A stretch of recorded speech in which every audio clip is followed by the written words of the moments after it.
일부에 관한 이야기는 저희가 조금 뒤에 좀 더 나눠보기로 하고요. 다시 오늘 재판으로 좀 돌아와 보겠습니다. 지금 윤 전 대통령의 추가 기소 재판 2시간 가까이 진행 중입니다. 특검 측에서 25분가량, 윤석열 전 대통령 측에서 45분가량 모두 진술을 했고요. 지금 재판부는 양측 의견 청취를 마치고 증거 조사를 하는 절차를 진행 중이라고 합니다. 자, 서정빈 변호사님, 지금 증거조사 절차를 진행 중이면 재판이 이제 막바지에 다다랐다고 볼 수 있을까요? 네, 그렇게 볼 수 있을 것 같습니다. 이제 증거와 관련해서 특검 측에서 제시한 증거들이 어떤 것들이 있는지 증거 목록을 이제 확인을 할 거고요. 이걸 보고 이제 윤 전 대통령 측에서는 이 각각의 증거들에 대해서 특히나 증거에 대해 동의할 수 없는 그런 증거들이 포함되어 있는지 이런 것들을 정리를 해서 의견을 제시하게 됩니다. 이제 다만 시간이 그래도 일반적인 사건보다 조금 더 길어질 수 있는 부분은 아무래도 이 사건의 혐의도 무척 방대할 뿐만 아니라 또 내용 역시도 복잡하기 때문에 이 증거량이 무척이나 많을 겁니다. 그렇기 때문에 이 증거 목록 자체도 상당히 많을 것이고 여기에 대해서 입장을 이제 정리를 해서 발표를 하는데 보통의 사건보다는 시간이 조금 더 걸릴 수 있긴 합니다.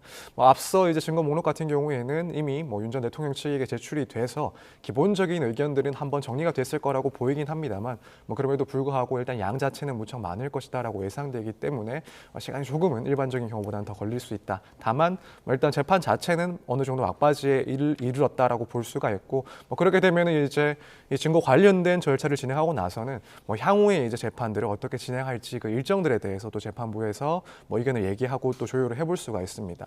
그렇게 해서 오늘 공판이 이제 끝이 나면 또 이어지는 그 절차에서 이제 보석과 관련된 그런 심리가 진행될 것이다 이렇게 예상이 됩니다. 오늘 증인과 관련된 얘기도 나눕니까? 일단 증인과 관련해서 이 특검 측에서는 그 증거 목록에 이제 증인들에 대한 그런 설명들이 기본적으로 적혀 있습니다. 그래서 어떤 증인들이 나와 있는지 참고인 조서나 이런 형식적인 그런 목록들이 작성이 되어 있습니다. 이제 여기에 대해서 윤 전 대통령 측에서는 해당 증인들의 그 진술이 담긴 진술 조서에 대해서 아무래도 이제 부동의, 그러니까 이걸 곧바로 증거로 쓸 수 없다라는 의견을 밝히게 될 겁니다. 그렇게 되면은 재판부에서 특검 측에다가 그럼 앞으로 증인에 대해서 어떤 증인들을 신청할 것인지 그 의견을 밝히라고 하고 특검 측에서는 이렇게 동의되지 않은 그런 증인들과 관련해서 어떤 증인들을 향후에 이제 출석을 시켜서 증인 신문을 진행할지 이런 의견들을 밝히게 됩니다. 그래서 그 내용들을 하나하나 따지는 것은 아니긴 하지만 이 목록상에 나와 있는 증인들에 대해서 앞으로 누가 증인으로 이제 신청이 되고 나올지 이런 정도는 기본적으로 정리가 되는 그런 절차를 진행하게 됩니다. 예. 자, 오늘 재판은 이제 중계가 되지만 보석 신문에 대해서는 중계가 되지 않는 거죠? 네, 그렇습니다. 사실 특검 측에서 이 오늘 공판 절차뿐만 아니라 보석 심리와 관련해서도 모두 중계를 요청을 했는데 재판부에서는 이 보석 심리와 관련해서는 중계를 허용하지 않았습니다. 사실 일단 특검법에서는 관련된 그런 재판에 대해서 중계 요청이 있을 경우에는 재판부에서 원칙적으로 이를 따르도록 규정을 하고 있긴 합니다. 그래서 과연 요청이 있었을 때 어느 범위까지 심리를 중계할 것인지 여기에 대해서 상당히 좀 관심을 갖고 있었고 일부에 대해서는 요청을 수용하고 일부에 대해서는 요청을 수용하지 않을 가능성도 분명히 있었다라고 보는 시각들이 많았습니다. 결국에는 이 첫 기일 공판 절차에 대해서는 이런 중계를 허용을 했고 보석 심리와 관련해서는 중계를 허용하지 않았는데 아무래도 재판부에서는 조금 구체적인 판단이 있지 않았나 생각이 듭니다. 일단 첫 공판기일이라는 것은 무척 그 의미가 크기도 하고 사실 앞서 설명을 드린 것처럼 기본적으로 현재 특검의 그런 기소 내용이 무엇인지 또 여기에 대한 윤 전 대통령의 입장이 무엇인지를 밝히는 절차이고 이제 이후에 더 중요하다고 볼 수 있는 증인신문과 같은 그런 구체적인 절차들은 향후에 진행이 되게 됩니다. 그래서 이 첫날 진행하는 내용들은 일단 앞으로의 그런 방향을 가늠할 수 있다는 점에서 중요하긴 하지만 구체적인 공격과 방어가 오가는 절차는 아니기 때문에 재판부 입장에서는 이 부분 중계를 한다 하더라도 피고인의 그런 방어권을 침해할 우려는 적다라고 판단을 했을 걸로 보입니다. 그래서 이 부분에 대해서는 중계를 허용을 한 것으로 보이는데 이제 문제는 보석 심리 같은 경우에는 당일날 어쨌든 그 절차가 대부분 끝이 나다 보니까 여기서 구체적인 공방이 오갈 수가 있고 이 부분 모두 녹화를 해서 중계를 허용한다라고 한다면 사실 윤 전 대통령 측에서 방어권의 침해 문제를 상당히 좀 제기할 수 있는 그런 절차라고 보여집니다.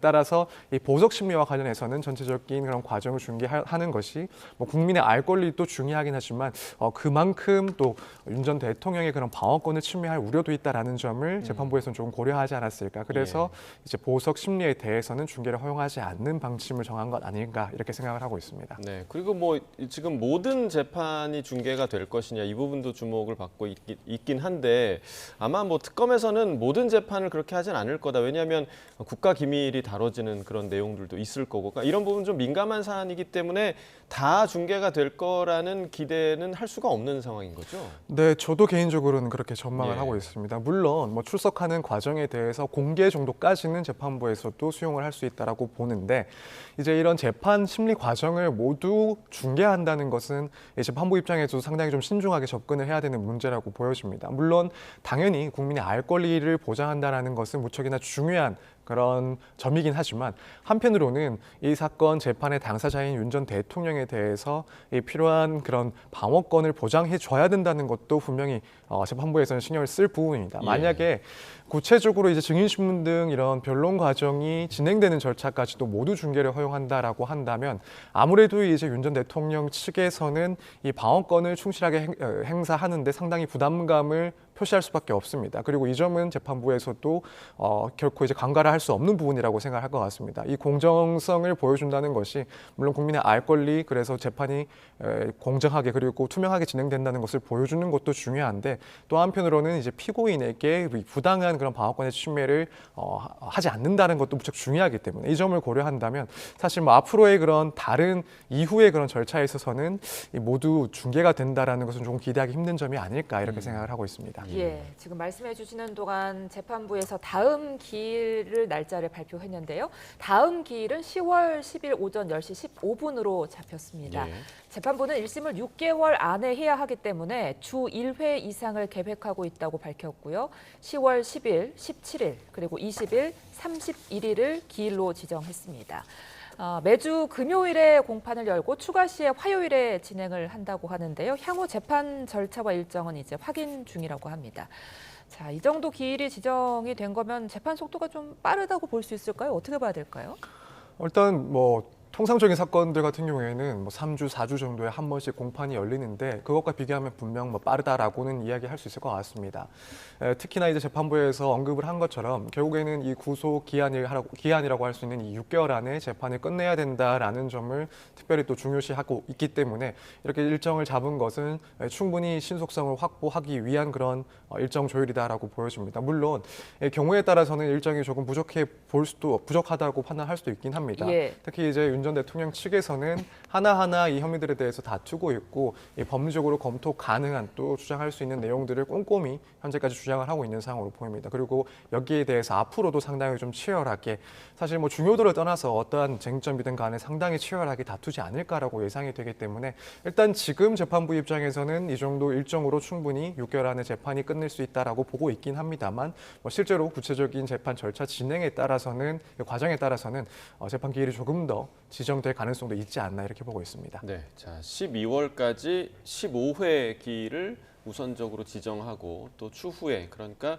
추가적으로 기일이 필요한 경우에는 조율을 하겠다라고 재판부가 입장을 밝혔고요. 이 전 의원님 어떻게 좀 보십니까? 왜냐하면 지난 그 헌재 변론 기일 지정을 할 때도 너무 빠르다 이런 지적이 이제 야권에서 상당히 좀 많이 나왔었는데 지금 재판부도 일주일에 한 번씩 공판을 하겠다 지금 이런 계획을 밝힌 상황입니다. 이 정도의 속도 좀 어떻게 보고 계십니까? 저는 뭐 이 부분을 우리 국민들도 이 재판 관련해서 온통 뉴스가 여기에 집중되고 정치권이 다 여기에 매몰돼서 계속하는 것은 바람직하지 않다고 봐요. 그런 차원에서 최대한 신속하게 하는 것이 맞다고 보고요.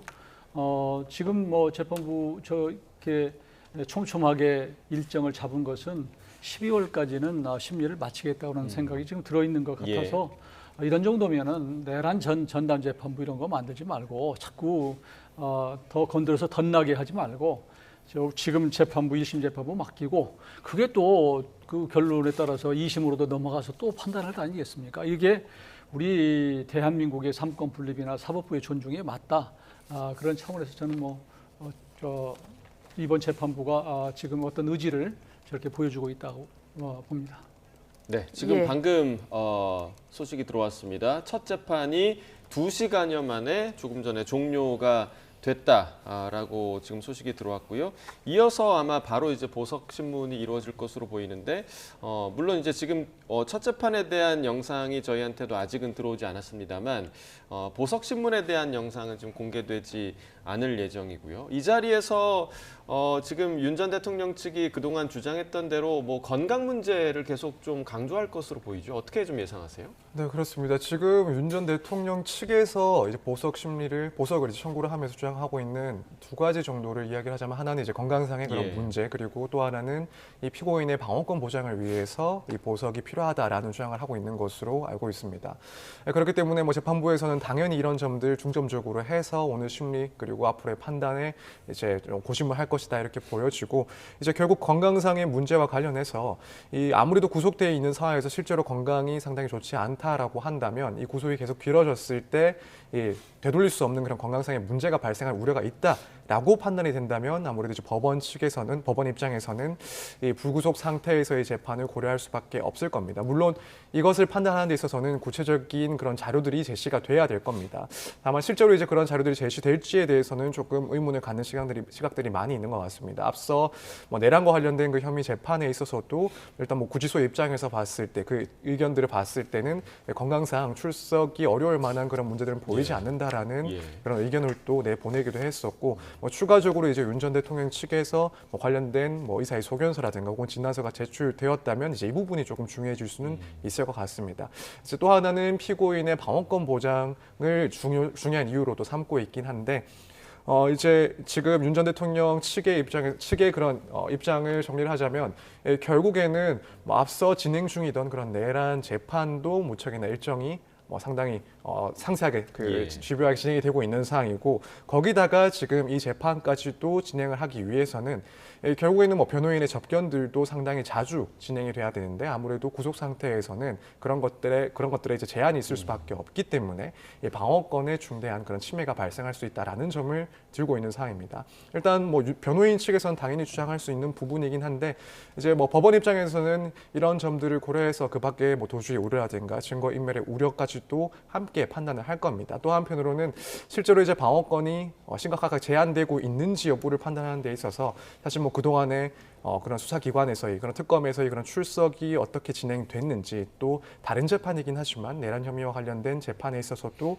뭐 출석이라든가 이런 방어권 행사들이 어떻게 진행됐는지 여부도 사실상 함께 고민해 볼 수 있는 그런 지점이다라고 보여지기 때문에, 여기에 대한 판단은 뭐 법원의 입장에서는 이 다양한 사정들을 상당히 고려할 것이다 이렇게 보여집니다. 네, 알겠습니다. 일단 서정빈 변호사와는 여기까지 이야기를 좀 나누겠고요. 오늘 말씀 고맙습니다.